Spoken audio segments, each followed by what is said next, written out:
A woman drove to work at an average speed of 40 miles per hour and returned along the same route at 30 miles per hour. If her total traveling time was 1 hour, what was the total number of miles in the round trip?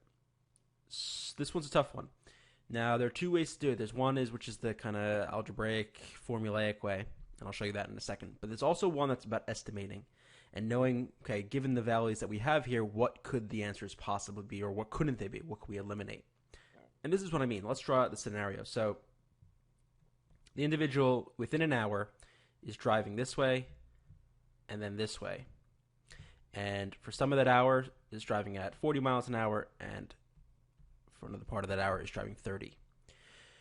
So looking at the choices, could the answer be something like 30? Could this be 30 miles round trip? Well, wait a minute. If it were 30 miles round trip, this would be 30 miles in 1 hour, which means we would have to travel at a speed of 30 miles per hour throughout this entire trip for it to make sense, right? Because you'd be traveling a distance of 30 miles in 1 hour, so your average speed totally would have to be 30. But wait a minute, no, our average speed is not 30, right? It's 30, and there's a little time where we went 40. So our average speed is higher than 30, lower than 40, because some of the time we're going 40, some of the time we're going 30. So we can get rid of A because that can't be it. Same thing with E. It can't be 40 miles because some of the time we're going 40, but some of the time we're going 30, right? So if it was 40 miles distance, our average speed would have to be 40 miles per 1 hour, because that's as long as it takes. And if it's 40 miles per 1 hour, our average speed would have to be that. But notice some of the time we're going 40, some of the time we're going 30. Our average speed is in between 30 and 40. So we can get rid of that. Now, looking at the other choices, 35, that to me, well, let me get back to that second. Let's look at 30 and 1/7. This doesn't really make any sense because the average speed is going to be somewhere in between 30 and 40. But why would it be so close to 30? That doesn't really make any intuitive sense. So I'd feel pretty confident getting rid of B. Excuse me. And now stuck between C and D. D to me is the kind of sucker's answer where you say, okay, what's in between 30 and 40? Well, it's 35, right? That's halfway between them.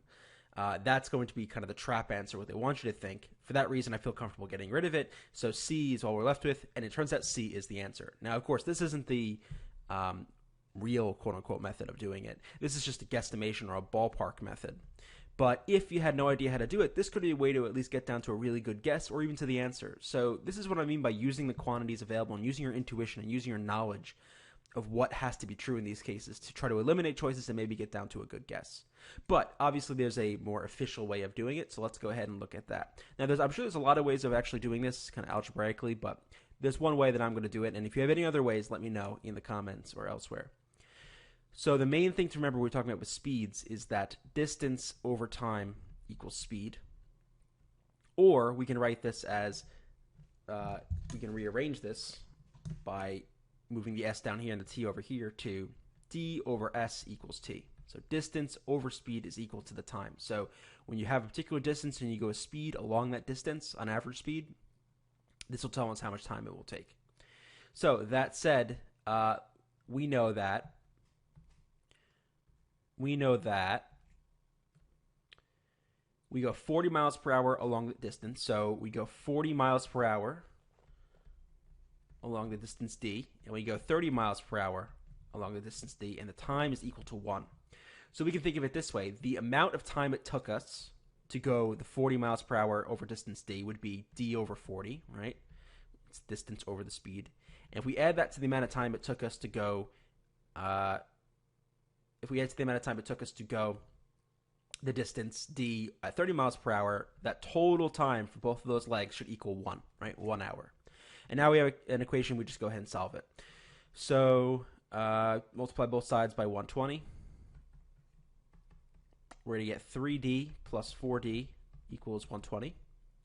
Or 7d equals 120. D equals 120 over 7. Now wait a minute. Remember, this is just the distance for one leg. We have to do the round trip. So let's go ahead and double this. We get 240 over 7. And we divide that in our calculator. 240 divided by 7 gets us this, so 34. So looking at the choices, C looks really good. But let's just check, make sure this isn't, make sure the fraction's right. So we get 34 and some decimal. Let's go ahead and multiply 7 times 34 to see what's remaining. 7 times 34 gets us 238. So we have basically 7 goes into 240 34 times and leaves 2 left over because we get 238 and some piece. So this is going to be 234 and 2/7 by what's left over in the fraction. So again, the answer is going to be C. So that's one way of doing it. In some ways, I like the ballpark method better because it's much more intuitive. But I think, obviously, you can't rely on that for every single question. So you got to know the backup algebraic method. That's one way of doing the algebraic method. There might be others. So again, let me know if you have any other thoughts.